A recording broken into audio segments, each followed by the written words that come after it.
The Memphis District Council of ULI, along with the University of Memphis Design Collaborative, is pleased to launch Planning Matters. This is a series of public events featuring national planning and development experts who will help demystify what land use planning is and provide Memphians with cutting-edge ideas and best practices that we hope will enhance the Memphis 3.0 planning process. I want to thank each of you again for joining us and hope you find this evening to be enlightening and beneficial as each of you contributes to this planning process. I want to especially thank the Hyde Family Foundation for providing the funding for the Planning Matters series. Appreciate that, Lauren.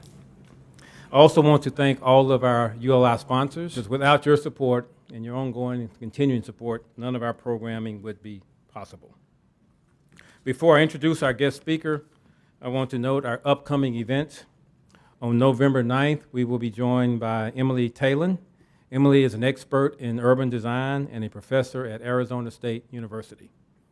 And in January 23rd, 2018, we will have a presentation on Cincinnati's Neighborhood Playbook. The time and location of both of these will be provided later.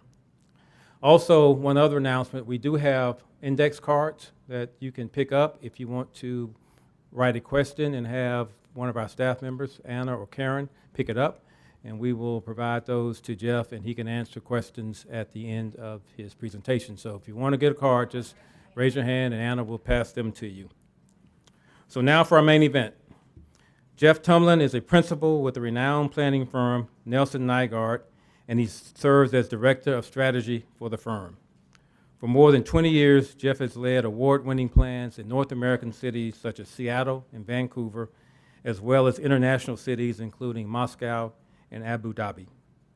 Nelson Nygaard is an industry leader in holistic planning for all modes of transportation, and the firm has a demonstrated commitment to mobility, accessibility, and sustainability for all citizens.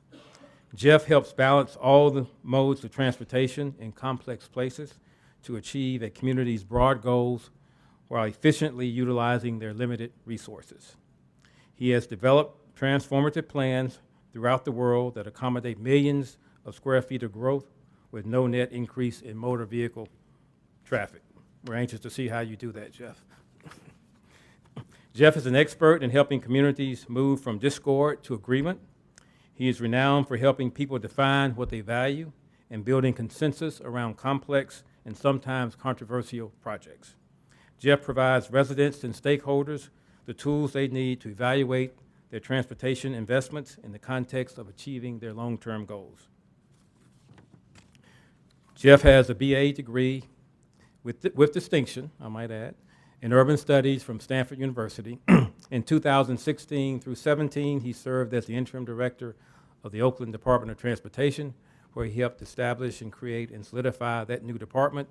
He's a frequent guest speaker and is the author of Sustainable Transportation, Tools for Creating Healthy, Vibrant, and Resilient Communities. Please join me in welcoming Jeff Tumlin.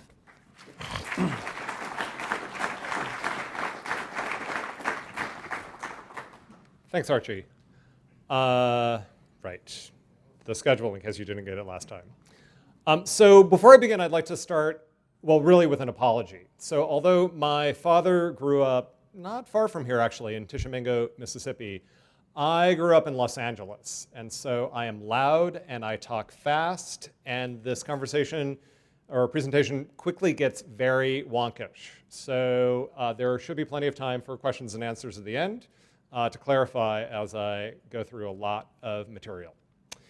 So tonight, we're going to talk a little bit about transportation, and I'm going to be drawing a lot on my experience from Oakland. There are many ways in which Oakland, California is very different indeed than Memphis, Tennessee, but also some ways in which they're struggling with a similar set of issues. And a lot that I learned in my adventure running the Oakland Department of Transportation for about 9 months and having to relearn everything that I thought I knew from my private practice. So we're going to talk a little bit about what transportation does and what it doesn't do, what congestion is, because we think we know what it is since we've experienced it. Talk a little bit about technology and autonomous vehicles, But most importantly, what we're going to talk about tonight is values. Since you were embarking on a little planning exercise, I thought it would be worthwhile talking about values, and particularly the value of equity and how we turn equity from more than just a slogan into actually a quantifiable tool that we can integrate into our decision making and particularly into our spending. So, let's start a little bit with what transportation is. So, most of us, how many of you in this room do not drive a car? Okay, so as licensed drivers, you are all licensed transportation professionals, right? So you've experienced congestion, it's extremely annoying. And when we're stuck in congestion, it's very easy to think that, like if only there were another lane or two, right? This congestion would go away and, I could finally get to work in a reasonable period of time. So for many of us, we think that the primary thing that we do in the transportation world is solve the congestion problem.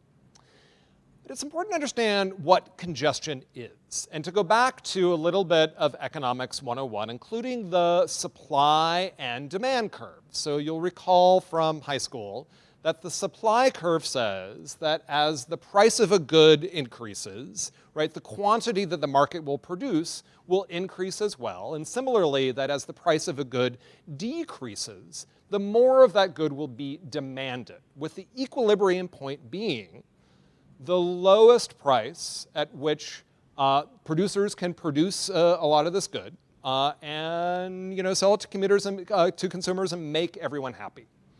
So this using price is how we balance supply and demand for every commodity in American society, except for one. Well, really two. One of them is roads, and the other is parking. For roads, instead of using price to balance supply and demand, we use time. Congestion is simply what happens when the demand for mobility equals the supply that has been provided. And congestion is the equilibrium point. Congestion, in fact, is not the variable in an economically vibrant region. It is the constant, right? All mobility systems self-balance at a congestion point. And that when we try to eliminate congestion through infrastructure, construction, we don't actually solve the problem, we move the problem someplace else. And this is largely because of what we call the law of induced demand. So that while congestion makes us unhappy, and we demand that roads get widened in order to solve that congestion problem, when we do widen that road, driving is faster. So suddenly, you can now go cross town to that new restaurant that opened, or better yet, move to the bigger, cheaper house farther away.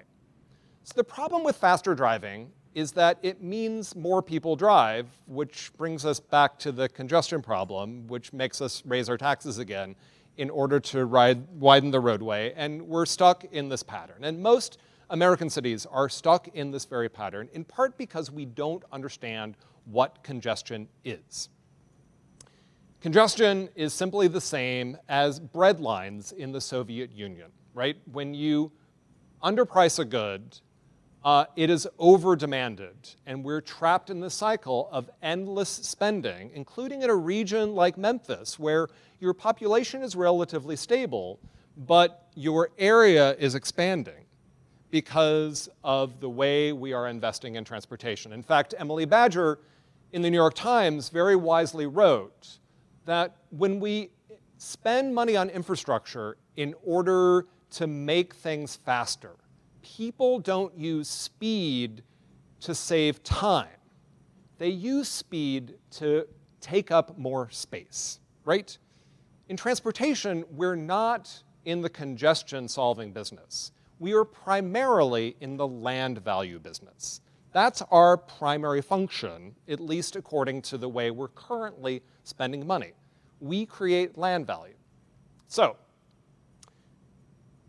transportation infrastructure spending can't solve congestion because congestion is not an infrastructure problem, it's an economic problem. Only economic tools can solve an economic problem. And while infrastructure is a part of that, the other economic tools are more important, at least at getting to that underlying problem. Now that said, There are many things that we can do, but only if we know how to measure those things. And right now, in the transportation world, there is one measurement that sort of governs everything, and it's called level of service. Do you guys know what level of service is? All right, well, you've heard of it. Have you heard of level of service? Have you heard traffic engineers say, well, no, we can't do that because the intersection won't work, or we can't do that because you'll get a level of service F. Well, level of service is a performance measurement system that tries to measure the seconds of delay that a motor vehicle will experience at an intersection as a result of congestion in the peak 1 hour of the day as measured off of the peak 15 minutes. So it's a measure of congestion delay at peak at intersections. It is not a measurement of travel time. And it's given this A through F letter grade system with the assumption that level service A is very good and level service F is really, really bad. In fact, it's failure, even though it's really just 15 seconds more of delay than level service E. So let's, again, go back to our economics and look at traffic volumes on a typical arterial street. And so this volume diagram by time of day, you'll see this is the morning commute in the morning, and you're peaking at 8 or 9 o'clock, and then there's a sort of secondary peak in the evening as people drive into their jobs and then drive back home. So this is typical for most streets in America. And in my world, the only thing that we care about is that line, which is the capacity of the street, and more importantly, what happens in the peak 15 minutes. That's level of service F. That is a failed intersection and requires raising that bar up by widening the road or putting in the triple left turn pocket. For other commodities in American society, for all private business, they would not try to spend a fortune raising that red bar. Instead, they would notice that, which is waste. That this roadway was over-invested in for 95% of the day, and that the task might be, rather than accommodating a few more cars in the peak 15 minutes, could we instead flatten that line out? Southwest Airlines does not buy a new airplane every time one more person wants to buy a ticket on the 8 a.m. flight, right? Instead, they alter the price, they create some incentives, they fill every seat all day long. In transportation, however, not only is your car, or the average American car, is really only used 5% of its useful life. And in that 5% of the time, it's typically used at about 20% capacity. So the mobility sector of the American society is operating about a 2% efficiency rate, and our roads are doing about the same thing. So this is one of the big reasons why transportation has been the subject of so much disruption coming out of Silicon Valley. Because in my world, this street is the best that we can achieve. This is what level of service A looks like. Wow, I mean, this is amazing. You can drive as fast as you want. Never would there be another person driving in front of you that would prevent you from driving as fast as you would like to go. That is the only value that is currently embedded in all of our decision making about whether our roadways are performing well, in addition, how we're spending our transportation dollars. This street, on the other hand, is complete failure. This is University Avenue in Palo Alto, California, in the heart of Silicon Valley. It used to have 4 lanes. It now only has 2. It is at level service F for about 16 hours out of the day. Palo Alto could widen that street out and double the capacity of this road, but it will never do so because this happens to be the highest grossing retail street in Northern California. For Palo Alto, the value that is embedded in their design decisions, even though it breaks all of their performance metrics rules, their value is retail success. Sales tax dollars per square foot of retail is a perfectly valid transportation performance metric if you're trying to make a main street work. So one of the things that we need to understand is that how you judge transportation performance metrics varies very much according to your perspective and according to your values, with the traffic engineer perhaps having a somewhat different perspective than an economist. But level of service is even more problematic in other ways. Because it focuses only on delay that the vehicle is experiencing, it is focusing on the least space-efficient mode of transportation. So it takes up more than 10 times as much space to move somebody in a car than it does in a bus or on foot or on a bicycle. In a level of service equation, somebody on board a 40-passenger bus is valued at 1/40th the value of somebody driving alone in a car. And somebody on foot or in a bicycle, it's not that they don't exist. It's that they only exist insofar as they are causing delay to those people driving alone in a car, right? As a pedestrian, you are simply an obstruction and are actually folded into the calculation as being problematic for your city. I have actually been asked to eliminate sidewalks and bike lanes in order to improve level of service in a new development project by the city traffic engineer, because walking and biking get in the way of the free flow of automobile traffic. So things that we do in order to solve level of service problems, well, a big thing that my industry does is we evaluate development proposals, and we simply shrink the project to get just under the level of service threshold, because it's perfectly fine to take the intersection from level of service A to D. But if you add just 3 more trips and go from D to E or E to F, then you have to mitigate. So we shrink projects in order to get under those thresholds. Better yet, we move the project farther away.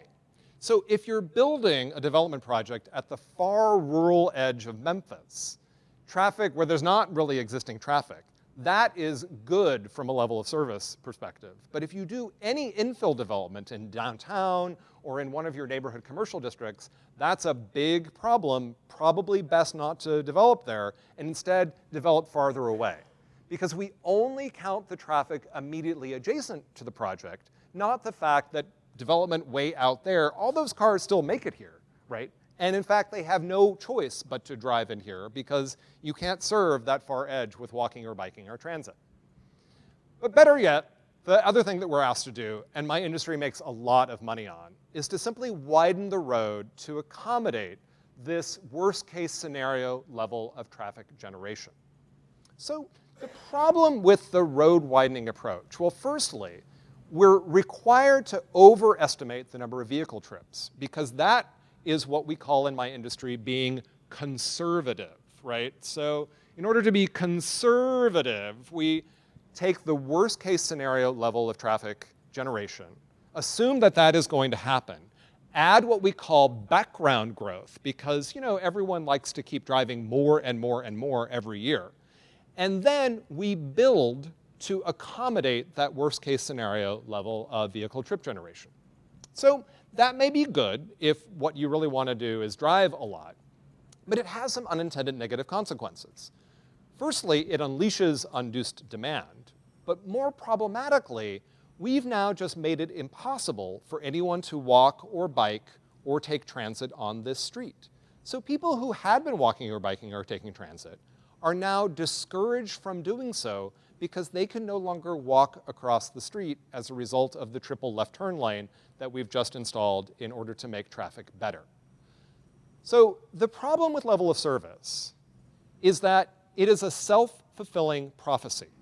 By accommodating the worst case scenario, we actually create the worst case scenario in our current system for analyzing transportation and then funding it. Level of service is unintentionally responsible for creating the very problem it was intended to solve.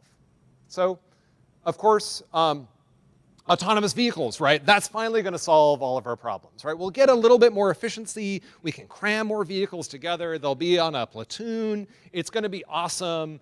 Finally, we'll get free flow of traffic because autonomous vehicles will save us. Well, maybe. But we've been thinking about this solution for, well, at the very least since the 1950s, where a lot of thinking was put in to autonomous vehicle technology, and we were promised then that it was right around the corner. And it's hilarious to me to watch the advertisements for the newer versions of autonomous vehicles that look exactly the same, except for all the product design, it's as if it were done by Apple Computer. And you'll notice the children are now written out of the equation, and the people are sort of vaguely, multi-ethnic, and they've got all the electronic games instead of board games in the car as it, was in the 1950s version, right? But otherwise, completely identical. Now, let's start thinking through some of the consequences of autonomous vehicles. So this is a pop quiz. Who is investing the most in autonomous vehicle technology? Who's the biggest investor? Google, or Waymo, or Alphabet, right? Okay, so next pop quiz. What's Google's revenue model? They sell information, right? How do they make their money? Advertising. So why is an information company the biggest investor in autonomous vehicle technology? What's the revenue model for autonomous vehicles? What's going to be the most amazingly lucrative media site for advertising in the history of advertising, right? The inside of an autonomous vehicle, right? You're trapped. It knows who you are and where you're going. It's got your credit card information, and you no longer have to pay attention to the road in front of you. It's going to be completely covered in screens, right? And once the driver is removed from the equation, particularly for services like Uber and Lyft, the cost model for Uber and Lyft brings the cost per mile down to a little bit less than it costs you to drive yourself, and significantly less than it takes to ride the public bus. And within the framework of what you can make off of advertising. So one of the scenarios that we're looking at now is there's a good chance that mobility in the future will be free, and the only thing you will pay for is to turn the ads off. And we're already starting to see, I go to these horrible auto technology conferences. These technologies are already out there. Believe me, the private sector is about 20 years ahead of where municipalities are on this topic. And they are busy going to every state legislature to make sure that the public right-of-way out there is going to be given over to the support of private profit. It's basically the Minority Report vision of the city of the future. So there's other complications as well. So for cities, there's some upside, like the fact that most of us are estimating that about 80% of urban parking demand goes away. And we're already seeing this in San Francisco. So in San Francisco, we're losing about 10% of parking demand every year for the last couple of years, simply due to Uber and Lyft. Which creates great opportunities, but also a lot of stranded assets in the form of giant parking garages that have no other use. We're seeing already revenue hits to cities that are dependent upon parking revenue, big revenue hits, particularly in the suburbs, where autonomous freight will destroy commodity retail. So, places like South Main will continue to thrive, but out on your arterials, to the extent that it is, out on your arterials, that commodity retail, those Costco's, there's no reason anyone will go to a retail store when it will be cheaper to simply have standard goods delivered to your door. Induced demand will drive sprawl unlike we've ever seen before, and of great concern, particularly to me, is the implications on public health as ubiquitous door-to-door mobility drives the design of walkability out of many cities. We will likely, in the next 10 years, start seeing the bankruptcy of most suburban public transit operators, and in cities, depending upon how they respond over the next 5 years, wholesale abandonment of many urban transit operators, except for those that get into the leadership seat on the rollout of autonomous vehicles and start having very difficult conversations with their labor unions right now before public sector labor pensions go bankrupt as well. So pretty complicated stuff, and that's a much longer lecture to get into all the details of that. But there is a path out. And that path out starts with cities and the realization that cities own their public right-of-way. That public right-of-way, these streets, comprise about 20 to 30% of your city, I would expect, if typical. And that land is in private or in public ownership, in public trust. If cities realize that their control over the public right-of-way is perhaps their greatest power for directing the future of autonomous vehicle rollout. And if they insist upon utilization of that public right-of-way for the public good, we can forestall some of these downsides of autonomous vehicle technology and see some of the upside. But that means managing streets very carefully. It means taking advantage of some of the efficiency improvements and loss of parking demand in order to retool our streets for increased walkability and bikeability. It means thinking about curb space as incredibly valuable, both as Uber and Lyft rise, but particularly as autonomous vehicles start coming onto the horizon, because autonomous vehicles need curbs in order to pick up and drop off passengers. And it also means finally looking at managing the streets to solve the congestion problem through the only tool that works besides destroying your economy, and that is pricing. We cannot have somebody in a Google autonomous RV with the waterbed and the hot tub and the entertainment system in the back be able to drive in from 3 counties over for the same price as somebody in a public bus, right? We need to use pricing in order to manage the streets for the public good and to take that revenue and invest in the public good, including social equity. And in order to make this happen, either transit needs to lead or cities need to step it up in partnership with transit in order to make sure that this happens. And that means going to the state legislatures now to ensure that the rural interests don't dominate again at the state level, as General Motors and AAA saw that they would in the 1920s and 1930s when the regulatory framework for automobiles were laid out, a regulatory framework that didn't fully come into play until the 1950s. So, what else can we do? So, one of the most important things that we do in transportation is public health. My medical doctor friends complain that we in transportation have far more power over public health outcomes than the medical profession does. The medical profession is responsible for cleaning up the problem after it's already happened.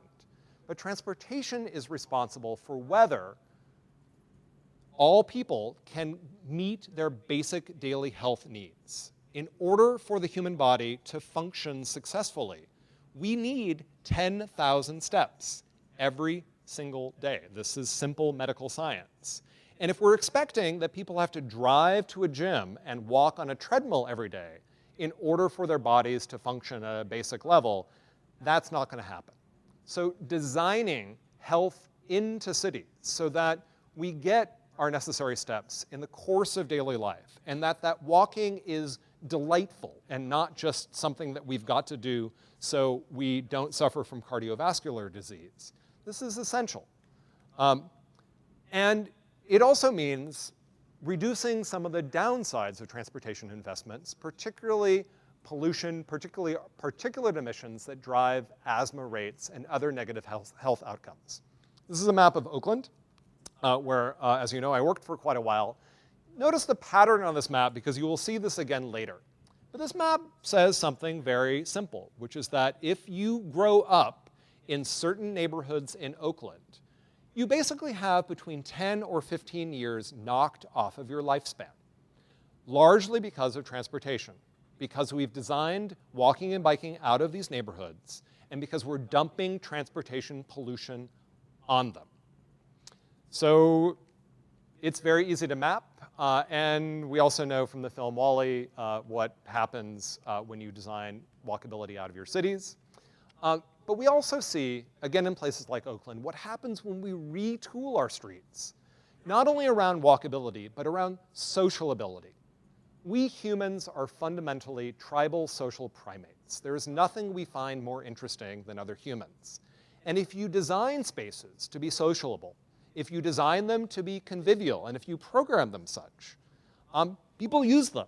And they get their 10,000 daily steps without thinking about it. And in addition, they meet people that they wouldn't otherwise meet. So this is a 3 o'clock Thursday afternoon chess and beer get-together that formed spontaneously in a plaza that used to be a street. We're amazed that this stuff just happened immediately within weeks after we completed this project. Another thing that we can do in transportation, which we're talking increasingly about as a result of advances in neuroscience, because we're finally able to quantify it, is happiness. This is a neuropeptide called oxytocin. And it's a funny chemical that's produced in the brain that is effectively the biological basis of human trust. And it's peculiar in that this chemical is only released in really limited circumstances. So it is released when we exercise outdoors, not when we're on a treadmill inside a gym, but when we're walking or biking or swimming or whatever out in the forest. It is also released most prominently during breastfeeding and orgasm. But it's the sort of thing that you've all experienced when you've been in a horrible argument with your spouse or some other loved one, and you were about to do something that you regretted. And instead, you walked outside and went for a brisk walk or a run or went into the woods or did something. And suddenly, your whole perspective changes. And this is merely your brain chemistry changing. We can build cities that support good brain chemistry. We can also build cities that support the opposite, which is road rage, which is now a clinical term. And road rage is simply a bunch of biological responses combined together that are rooted in our fight or flight responses as humans. So if you're driving in a car and you're stuck in this sort of metal and glass box and somebody cuts you off, right? That person has just triggered your safety reflex and your social status reflex. And you might yell at that person. And because you're going fast and you're in a metal box, they can't hear what you're saying. And that has now triggered, at an even greater level, your threat to your social status, and the threat level increases in your brain. And how many of you have done something while driving that you would have never done under any circumstance, like said words out loud or endangered the health of your passengers or the lives of other people on the road, right? Again, this is your brain chemistry, which is triggering a set of threat responses designed to help us in a tribal war or when we're being attacked by a saber-toothed tiger. Our brain cheating us on the road. One of the things that we find with road rage is that the effects of road rage on the human brain are cumulative. The more we're stuck in traffic experiencing these sort of pressures on our brain, it creates permanent changes, particularly to the prefrontal cortex, the part of the brain that allows us to think through the consequences of our actions. Being stuck in traffic every day makes us permanently angrier, less trustful, less happy, and less capable of thinking through the consequences of our actions. And as Nate Silver wrote, people vote Republican where there are no sidewalks. I would argue that the particular tenor of some of our national politics today is in fact rooted in the way that we have designed walking and conviviality out of our cities, and are literally torturing our citizens stuck in traffic that they have no choice but to be stuck in every day. It's a big underlying problem in our society. So what else can we do? As I said before, transportation is fundamentally in the land value business. That's why we widen highways or build train lines, is to create land value. We're also in the business of promoting commerce and business and prosperity. And a big way that we do that is by making the transportation system more efficient. Here in downtown, you've got a limited number of street rights-of-way. There's a limited number of travel lanes. And we're no longer demolishing neighborhoods in order to build elevated highways. So we have a fixed motor vehicle capacity in the transportation system. In order for places like downtown to continue to grow, we have no choice but to invest in the most space-efficient modes. There's plenty of room for more people, and there's plenty of room for more business downtown. There's just a limit on the number of cars that the streets can serve. And it's not that cars are bad, it's just that they're geometrically less efficient. I love driving my car, but I know that every time I get into my car and drive downtown, I take away space from 10 other people being able to do the same. And that the best way to make it possible for people to drive when they need to drive, is to make it possible for other people to not have to drive for every trip. And so when we look at the number of space that vehicles take up, and we know that, of course, driving a car, an Uber, or an autonomous car, like it takes up the same amount of space. We have a big role to play in the environment. Transportation is the largest source and the most growing source of CO2 emissions and criterion pollutants. We have a big role to play in affordability, particularly in cities as rents are rising. One of the things that we quickly realized at the Oakland Department of Transportation during a period of time when Oakland was experiencing the highest percentage rent increase in the world was that while the DOT could not control rising rents, we could forestall displacement because if we could make it possible for a household to give up just one car, we could save that household between $7,000 and $9,000 a year. That we can keep communities whole by reducing the price of transportation in the face of rising rent. We play a big role in safety, and that's a whole other discussion that I'm not going to get into, because what I really want to focus on tonight is equity, and largely the way that we refocused our conversation in Oakland around equity in order to make amazing progress on a whole set of initiatives. Now, a starting place with equity is to recognize the difference between equity and equality. Oakland is, at its starting point, a tremendously unequal place. And we needed to accept that. And it helped to get some really good data about the degree of inequality in Oakland. And to realize that starting with such inequality, if we simply arranged our budget and policies around equality, that those inequities would simply continue in the future. In fact, they would widen. That the people of privilege and wealth, if you treat them equally, they can take advantage of their privileges in order to have an ever-increasing widening of inequity. So we knew that one of the things that we needed to do was to define the difference between equity and equality, and to focus on equity, first by defining what we meant. And so our starting point with equity was to look at disparity. And that meant starting with our history. So again, remember the health impact maps of Oakland? This is the mid-20th century redlining map of Oakland, which was about 70 years of policies, including some that continue to this day, that stripped capital away from people of color, and particularly African Americans in Oakland. That there were big swaths of the city where it was illegal to get capital in order to invest in the city. That we consciously disinvested in not only neighborhoods, but also ethnic communities in our city.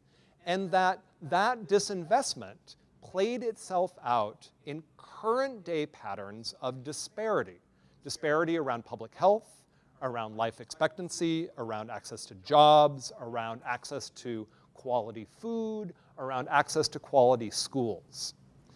And so there were some in our working groups that were interested in focusing on this map and calling for reparations. And we found that to be divisive. When we could craft the same set of arguments, instead to focus around present-day disparities, which meant measuring it and having some really uncomfortable grown-up conversations about those disparities and what was necessary in order to close those disparity gaps. But more importantly, our task in Oakland was to very simply clarify what our values were as a community, and then go through very carefully with a fine-tooth comb to analyze all of the ways in which the mechanics of governments were misaligned with our values. So we clarified what our values were, and then worked very hard and over a remarkably short period of time to make sure that everything that we did as government was in alignment with our values. And this was really Oakland's greatest strength. Oakland, California is very clear about what its values are. And my staff in the City Department of Transportation was particularly clear, in part, very interestingly, because so many of my staff were really invested in their churches and synagogues and mosques. And also I had a good number of staff who were in fact war heroes in the civil rights movement. This was a group of people who had spent a lot of years being trained to be quite articulate and clear and precise about their values, and to be able to self-facilitate a conversation about what of those values were shared. This then allowed us, once we clarified our values, to go through an exercise to take those values, to translate them into goals for transportation, to translate those goals into objectives, to translate the objectives into strategies that my department could actually implement with clear deadlines and resources needed, translate those strategies into quantifiable performance metrics that use real data to speak to all of our values. Then most importantly, tied all of that to spending. And then finally, created some scenarios or created some tools in order to be able to report back on all of the above to both our residents as well as the policymakers in order to build trust. And I want to pause a moment on budget. Oakland had been using the word equity for decades in all of its policy statements, but it was using it as a slogan and not actually as something that was operationalized. If your values are not clearly and articulately tied to your budget, then your values might as well not exist. So for those of you who care about values, it's critical to pay attention to performance metrics and to how your city is spending its money. Now doing this, having a conversation about values made it astonishingly easy for us to go out into the community, to go to our city council, and to not only get agreement on a very long list of pretty radical stuff, but to also be very clear about saying no. Oakland is an extremely resource-constrained city. Our previous policy documents were effectively a very, very long list of city wants, because we wanted to make everyone happy, right? So we just had this stapled together sets of here's what everyone wants and this is all good. But it gave the bureaucrats absolutely no sense of what the priorities were. And it gave the politicians no ability to say no to well-intentioned requests. Because another thing that we realized was that government responsiveness is antithetical to equity. Because guess what? Complaints are not rendered by necessarily, complaints are not representative of your population, let's just say. That for the people who had been most affected by our inequities of the past, they were least likely to complain. And so developing some tools to allow both policymakers and my crew to be able to say no by being clear about what we were prioritizing was perhaps the most important thing that we did. So what did we do? Well, we completely reformed all parking requirements, eliminating minimum parking requirements for the entire urban part of the city. We totally restructured parking management citywide. We eliminated level of service from traffic impact analysis. We formed a Department of Transportation, including a strategic plan, a new organizational chart, new staff, including recruiting a new director, a whole bunch of other things that went into that, including some really interesting labor negotiations. We developed a whole array of tools for analyzing equity in our spending. We passed a $350 million infrastructure bond with 82% of the vote, and did a whole bunch of other things, including developing new budgets. So I'm going to walk through some of those tools. There's links on here. You can get the presentation later if you want to see any of this. But our tools for analyzing our spending, as I said before, started with outcome disparities: health, accessibility, safety, children's issues, seniors issues. And we got data on all of this. So we started with some of the regional data that, again, looked exactly like our 1945 redlining maps, but didn't give us enough information. It just showed, here's the parts of the city that have been disinvested in. So we disaggregated that data very carefully, focusing on all of the demographic factors that related to specific aspects of disparity, particularly low-income population and race. And we were able to map those citywide by census block group, whole lot of different data points, and came up with an aggregate score that we were able to weight differentially depending upon the topic that we were focused on. So if we were trying to decide whether to invest in access to a senior center or improved safety around a school, we can weight certain demographic factors more heavily than others. But for the most part, all of these demographic factors resulted in the same exact pattern, and that pattern that matched that 1955 redlining map. We layered on top of that some other factors that really mattered to Oakland, including resilience in the face of natural disaster, some mobility factors, a lot of safety factors, including our pattern of severe injuries and fatalities, accessibility for people with disabilities, and then on top of all of that, we layered all of our both capital and operating projects. So it allowed us to create a really wonkish GIS tool that we can turn on and off layers as needed. But it gave us not only the data that we needed in order to do very intricate analysis of our spending plan, but to tell a compelling visual story to our residents and to our policymakers.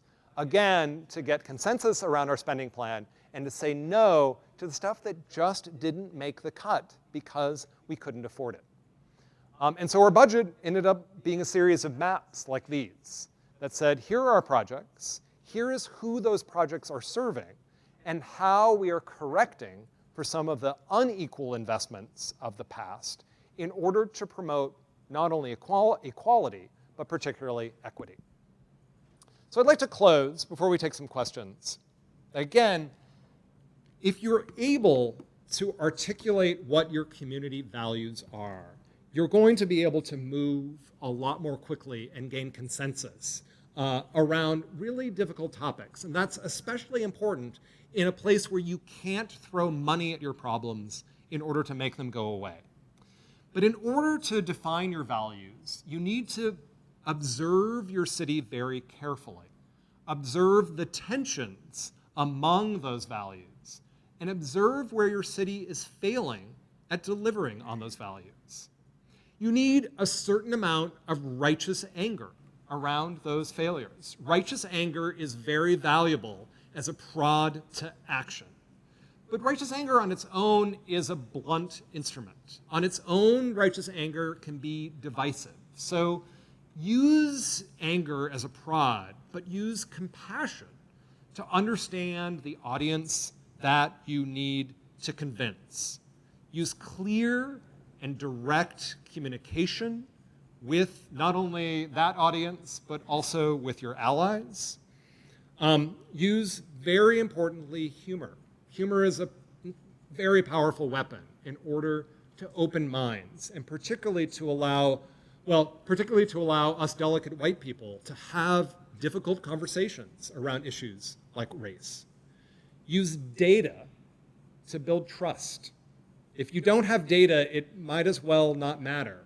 And if you want somebody to believe you, make sure you've got numbers in order to support that.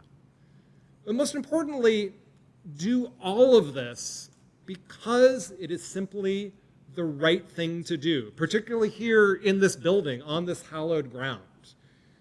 And even if you don't believe that it is the right thing to do, and there are people here in this country who don't, then do all this because we're all in this together. In an increasingly competitive, globalized economy, we have to tap in to the potential economic power and entrepreneurialism of all of our residents. If we don't tap into everyone's strength, if we allow us to be divided, then we're simply not going to be competitive. So do it because it's right, or do it because the economy of Memphis depends upon it. Just do it. And with that, I'd be happy to take questions. Thank you.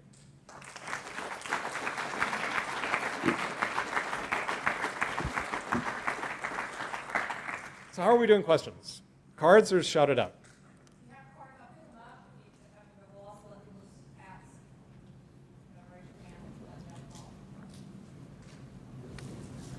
So, how do you mesh the imperatives of achieving equity with the fact that you've also got to make sure that a city remains attractive to businesses and people with capital, since they provide the economic base that you've got to have to achieve that? Yeah, so this is a fundamental question, and one that we struggled with a lot in Oakland. So there's a critical balance that you need to create between focusing on a larger slice of a shrinking pie versus growing the pie and investing the proceeds of that growth into growing the slice, right? Neither extreme gets you where you want to go. Balancing both is going to be critical, and particularly in a city like Memphis, just like a city like Oakland.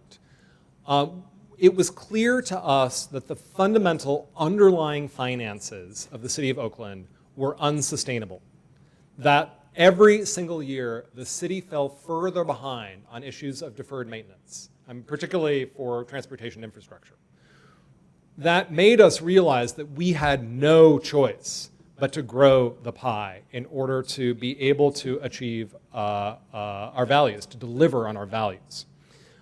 And so what we tended to focus on was making sure that as we were welcoming in new business and new investment, that we were doing it on our own terms and not simply accepting any old investment. We were accepting investment that did right by Oakland. And we were making sure that we had mechanisms for capturing some of the value of those investments and delivering that where it was most needed.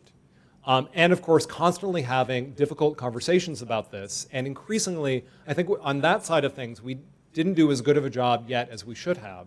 But there was increasing awareness of the necessity of collecting good data around exactly how much we were getting, how the city was benefiting from that new investment, and what we were doing with that investment. And so for me, in the transportation department, that meant the necessity of getting a stronger property tax base as well as a stronger sales tax base, because that was where all of my revenue was coming from.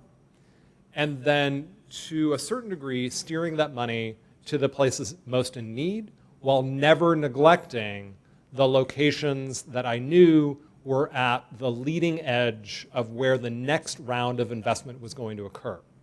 So we tended to focus on trying to get the already successful places to make sure they were paying for themselves while accommodating direct infrastructure investment on the places that were about to attract the next round of new investment. Does that make sense? Yeah. It's a great question. We've struggled with that every single day. Other questions? Yes? Yeah. Some would argue underperforming, but given where technology is going, how would you view the right pivot, given you don't have a lot of installed, legacy systems? Yep. So transit in Memphis is fascinating to me because I think it epitomizes some of the complexity that we have in so many American cities, where for most of the city, there's insufficient density to justify transit service at the frequency that's necessary for it to be attractive to people who have a choice of modes. And also because of the way that Memphis struggles with race, transit has tended to be seen in a rather Victorian way as a service that we provide because we feel guilty in order to meet the bare needs of people who have no other choice, and that it's okay to make them suffer to a certain degree in order to take advantage of this government largesse. That said, there are powerful countervailing forces here as well. For example, the streetcar investments, where transit is seen not really so much as mobility, but as economic development. The solution, of course, lies in between all of that and requires a lot of other support activities as well. So in order for transit to really work, Memphis needs more density so that we can justify the right headways. In order for transit to work, Memphis needs a lot better walkability because transit is utterly dependent upon the quality of the walkability to and from the transit stop. And by walkability, that's not just infrastructure, but personal security as well. And in addition, comfort. This is a hot and humid climate, and it's unforgivable that there is not shade along every street where we expect to see pedestrians, right? I mean, you can dramatically expand walk sheds by doing something as simple as planting street trees. Transit requires a certain level of dignity in terms of the quality and reliability of the service that's provided, as well as the frequency, so that people who have a choice can choose transit. Particularly now with the arrival of Uber and Lyft, transit really needs to compete in a different way in order to maintain its relevancy. So one of the things that many transit operators are doing now is making a decision about when is it more cost effective to delegate some of that low density, low frequency service to Uber and Lyft at a discount through partnership. Should transit instead be focusing on the primary routes where it could really deliver on quality and compete with other modes and be in support of economic development and walkability? I love the streetcar here. It's certainly, you know, I mean, it's obviously not here right now, but the system is in the exact right place. You have two walkable streets in your city. You've got Madison and you have Main. But the current scenario doesn't provide the right level of frequency for it to be part of the underlying infrastructure of the city. You know, it's the sort of, you know, thing that's kind of off to the side. So, you know, can Memphis get some modern streetcars and intersperse them in order to provide sufficient frequency that it actually makes a difference in terms of travel behavior? Can Memphis invest in the remaining walkability gaps that are pretty significant, and do so in a way like some of the amazing investments that you all have already made, where you know, you're not spending $500,000 per intersection, you're spending $50,000 per intersection, and it's great, right? That kind of scrappiness is exactly the sort of strategies that I like to see in cities because you can get so much more out of them, particularly in a place that's resource constrained. And as we move into the future, it is going to be absolutely essential for the main transit lines to be the first implementation of autonomous vehicle technology in your city. The service delivery that autonomous vehicle technology is ripe for in cities is bus rapid transit, and to a certain degree streetcars as well. They don't really need drivers anymore. And we need to start having that conversation right now with the transit operators and the operator unions in order to make sure that we can make this transition in a way where no jobs are lost. Because the current trajectory that we're on has, you know, all urban transit agencies going bankrupt. And instead of people riding, you know, in 40 passenger buses, they'll all be riding in one person Google Ubers, which will be very bad for congestion and mobility. So that's kind of a long answer to your question, but something I feel very strongly about. Other questions? Yes? Can you give some examples of your projects in underserved neighborhoods? Like, would that be increasing sidewalk widths, planting trees, bike paths? Yeah, so in Oakland, and there may be some similarities here, we did a lot of bike investments. So we got a lot of repaving money, and then every time we would go repave a street, we'd rearrange the stripes. And in large part to create a lot of protected bikeways and other bike facilities across the city. In Oakland, like in all cities, that was very controversial. And it was particularly true in places like East Oakland, where, gosh, many of our residents didn't like white young people from downtown coming into East Oakland and telling them what we were going to do to their neighborhood. So I had to do a lot of training with my staff in order to help them be effective in places like East Oakland that were deeply concerned about the ways in which the city was changing and had a different set of priorities than what our bike advocacy community wanted. And lo and behold, what we found was that there wasn't necessarily a lot of contradiction.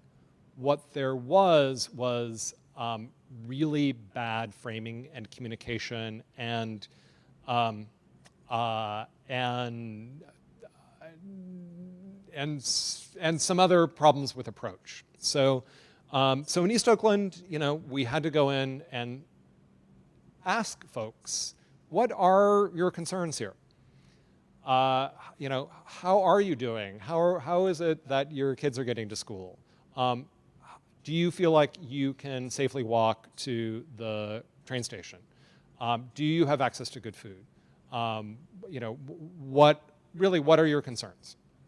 And what we found was that in East Oakland, almost universally, people really wanted it to be safer for their kids to be able to walk to school. East Oakland is a place where it's predominantly Latino and African American. It's mostly low income. We had the worst pedestrian safety problems in the city. There were streets where I was killing 3 children every year, right? Really, really bad situation. And so children's school trip safety was a very easy topic to organize around. And once you do enough safe routes to schools interventions, both on the street redesign side, but also on the programmatic side, lo and behold, you could actually knit together a network of neighborhood streets that made it very safe and comfortable for somebody who wanted to bike all the way across East Oakland and into downtown. But in the meantime, we'd focused our resources on what the community was truly prioritizing. So realizing that you don't always have to make a difficult choice. Sometimes you just need to reframe the project. And in fact, one of the things that I told my staff is, we're not ever going to do another bike project ever again in the city of Oakland. That one of our most controversial projects, which was a massive road diet on Telegraph Avenue in order to put in protected bike lanes. When we collected the data after the project, we found that sure, bike ridership basically doubled, but we eliminated crosswalk violation crashes. We got nearly 100% motor vehicle compliance for traffic safety rules and speed limit. We kept the motor vehicle volumes the same, but dramatically changed behavior. We increased retail sales significantly, and we more than doubled pedestrian volumes. We more than doubled pedestrian volumes as a result of installing a bike project. And so realizing that, don't ever do a transit project, don't ever do a bike project, do a street project that is a fulfillment of the values of the community in which you're working in. And make sure that you have a way of measuring that, both beforehand and afterwards. We nearly had to demolish the work that we did on Telegraph Avenue, but because of the work my staff did in collecting data on it, including this whole array of data, that project is now solid, and we get to do more like it. Other questions? Yes?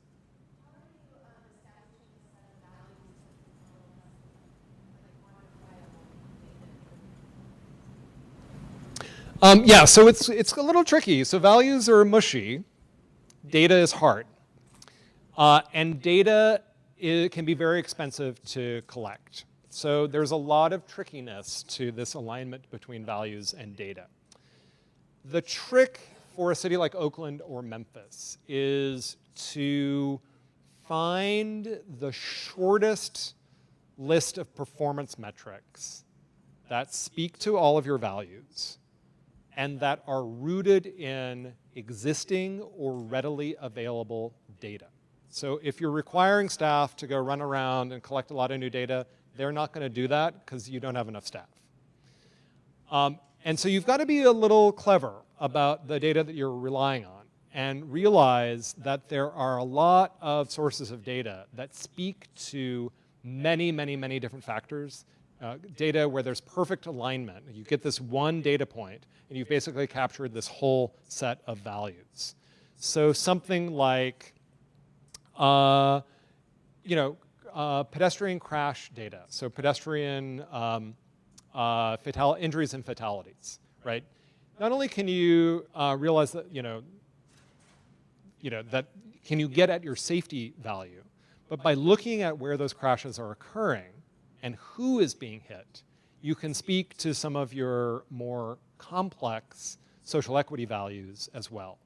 For a factor like, this gets getting very wonky, per capita vehicle miles traveled. This is the primary performance metric that California is requiring all municipalities to switch to in lieu of intersection level of service. So per capita vehicle miles traveled as a performance metric for evaluating the impact of new development gets at a whole variety of interesting issues. So per capita vehicle miles traveled means rather than asking the question, how many seconds delay is this development project going to add to these 3 intersections? Instead you ask, is this project generating vehicle miles traveled on a per capita or per jobs basis greater or less than the citywide or regional average? So VMT, per capita VMT, looks at, is this project making traffic worse or better on average? And if you can get your per capita VMT down, it has this interesting effect not only on congestion, but also things like public health. Because if you have low per capita VMT, it's perfectly correlated with higher rates of walking and biking. It also means that you're producing less greenhouse gas emissions, less criteria pollutants, and it has another interesting set of correlations as well. So it's tough. The data alignment issue is really, really tricky, but my urging to you is do not let the perfect be the enemy of the good. If you make your data analytics too complex, they won't get used and they also will not be understood. Keep it really, really simple, but make sure there's strong correlation among all the things that you're tracking and your core values. To me, Yes. that you have the advantage of demographic changes that are happening in the Bay Area that we don't have here in Memphis. For example, they ran out of space. Here, new suburbs are happening in Mississippi, outside of the county. You have a regional governance. Here we've got counties fighting each other. We have cities giving tax breaks to steal each other's business. We have a tremendous depopulation problem. Whereas Oakland has had the spillover from the Silicon Valley, Oakland has had young urban professionals seeing it as a preferred venue. How do you go about operating without those changes or inducing those kind of changes to happen? So other than the fact that Oakland is next to Silicon Valley and San Francisco, everything else you said about Memphis described Oakland perfectly.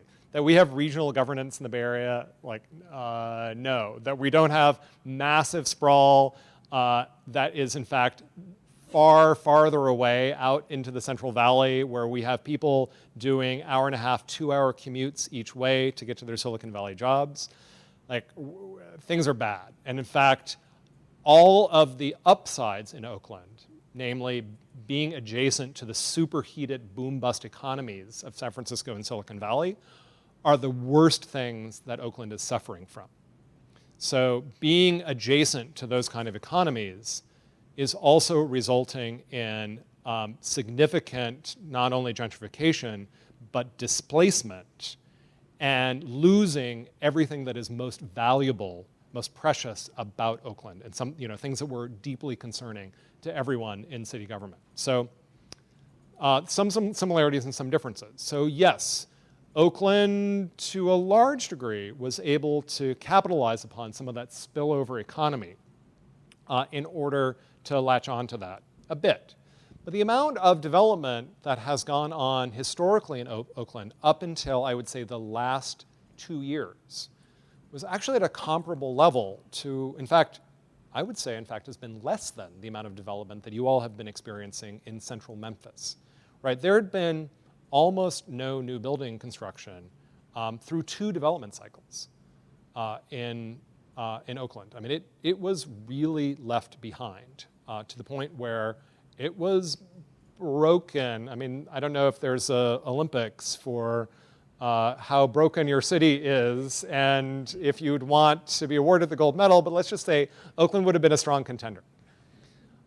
So we were fortunate that the development pressure spilling over from San Francisco busted through some of that brokenness, but there was a lot that needed fixing in order to tap into more of that, and also a lot that was put at risk exactly because of that development pressure spillover.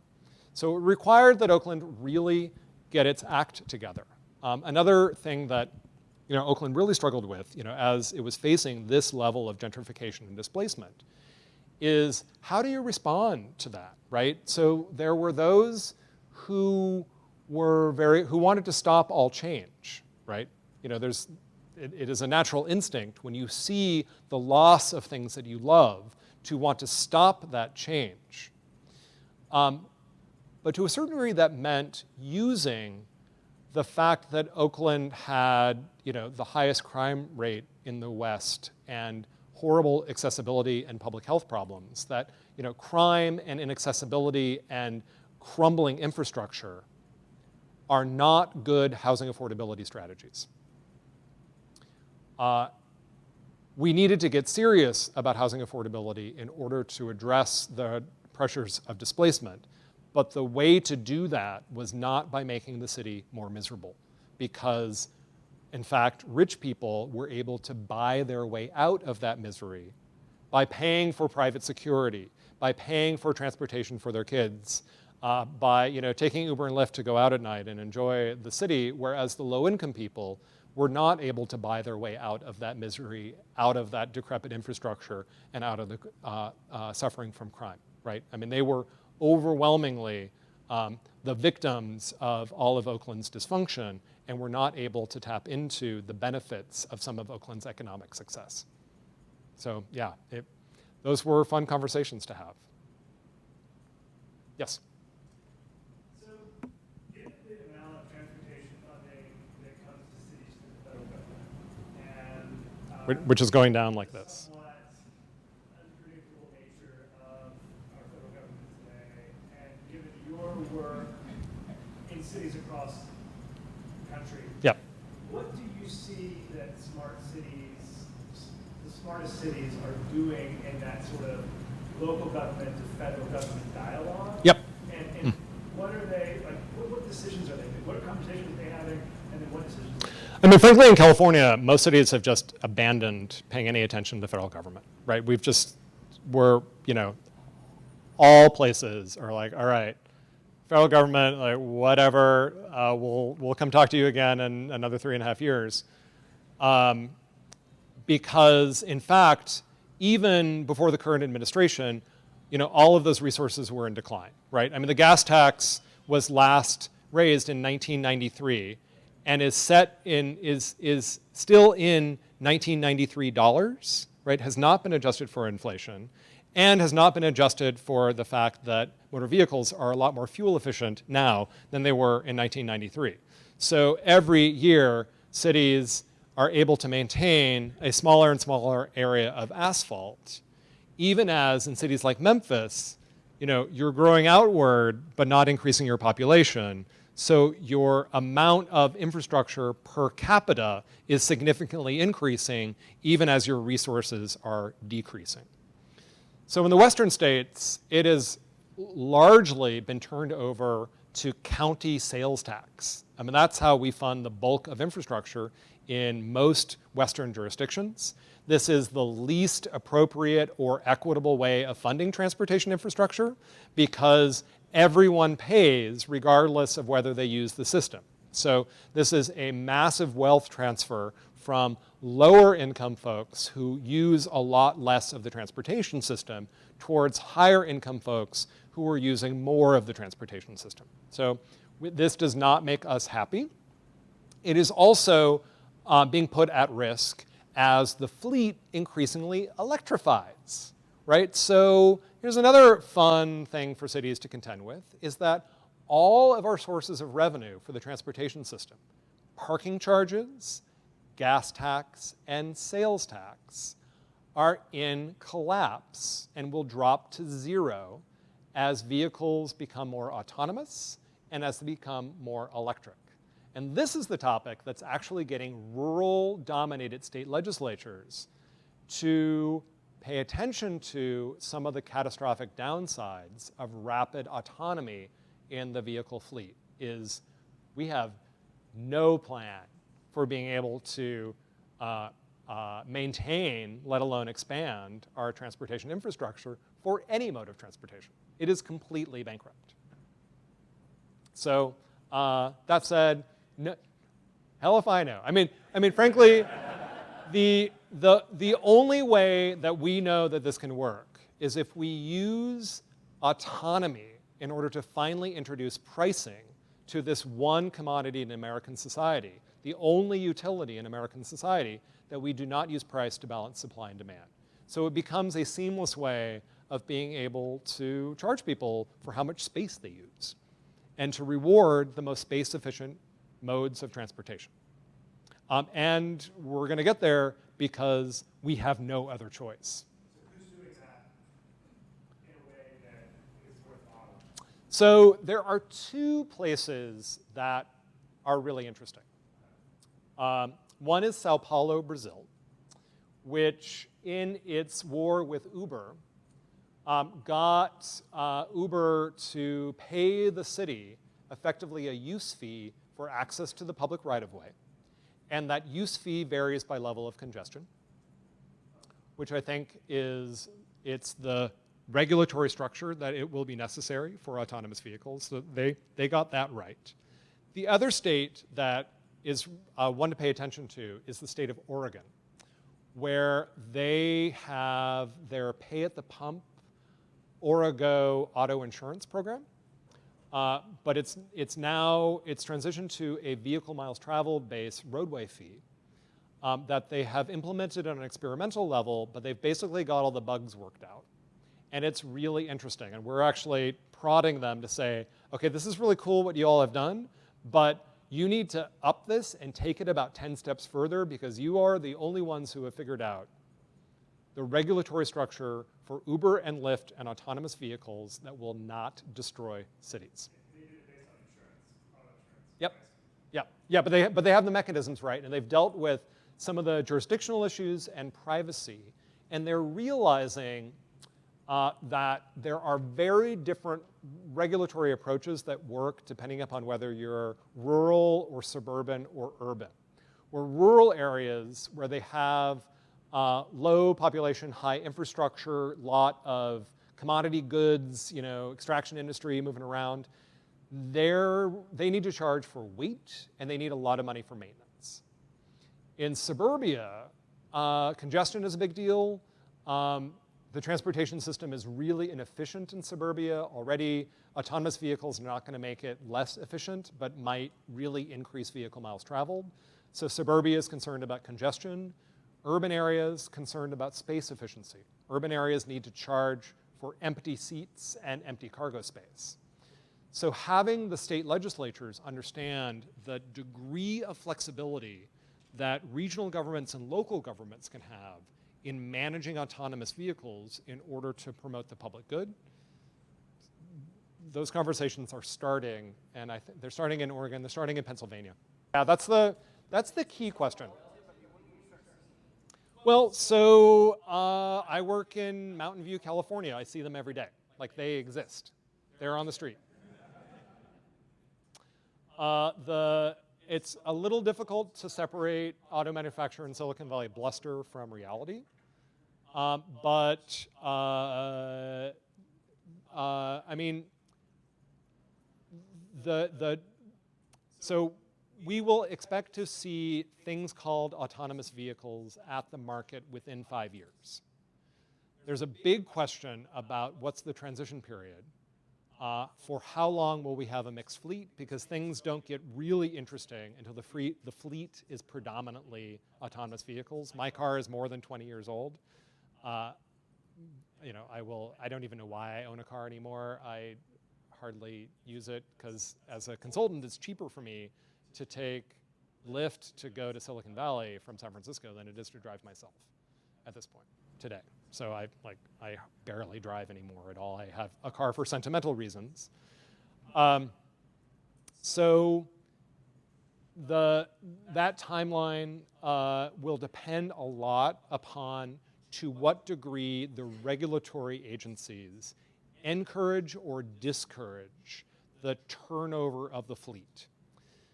There is the potential that we could save over 30,000 American deaths that occur every year because we let distractible humans drive 2-ton death machines at high speeds at each other. So there is, if the safety stuff works, there may be a huge incentive to turn over the fleet very rapidly. But if those safety mechanisms don't work, or if things like those safety mechanisms cause, the safety mechanisms that cause vehicles to stop for a kid who chases a ball into a street, if pedestrians in urban areas figure out that they can step into any street and all traffic will stop for them, why, when it's 100 degrees outside, would you stand there in the sun like an idiot at the corner when you could just keep walking and cars will stop, right? So what the regulatory response to that is, and whether walking is further criminalized as it was in the 1920s. I mean, you know that jaywalking is a marketing term that was invented by AAA and General Motors. So AAA and General Motors in the 1920s and 1930s went to each state legislature to criminalize walking for the first time. In the cities of the 1915, if you go and look at any early video of American cities, people are just wandering everywhere, like just chatting in the middle of the street, and the carriages and streetcars just sort of go around. Well, in order to sell cars, the only advantage to buying a car was speed. And in order to allow for speed in cities, it was important to make it illegal to walk randomly across the street. So if, now it's a combination of law and threat, mostly threat. If you remove threat from the equation, you're going to have to really clamp down on walking and use things like facial recognition in order to issue citations to people, a technology that already exists. Thank you so